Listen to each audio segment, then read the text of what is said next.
तस्तौसा news में आपको ले चलते हैं नवाई बस्ती मडल, जहां एमपीए ख्वाजा मोहम्मद दाऊद सुलेमानी ने रोड का इफ्तिताह कर दिया है।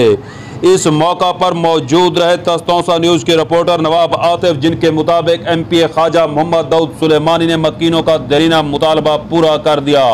बस्ती मुडल के लिए रोड का इफ्तिताह कर दिया गया है। इफ्तिताही तकरीब में सरदार Mushtaq Azeem Khan Khar, Sardar Ghulam Farid Khan retired accountant police officer के अलावा Basti Madal young generation group के नौजवान एडवोकेट मलिक असगर, साजिद लंगरा, मलिक अतीक खान चुन्नर, सरदार काला खान कुलाची, मालिक उश्तर कुलाची, शाहनवाज खार और दीगर ने शिरकत की।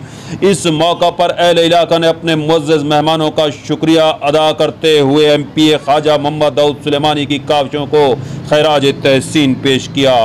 नवाब आतिफ के साथ सुहेल शहजाद, तस्तौसा न्यूज़, बस्ती मुडल, तौसा शरीफ।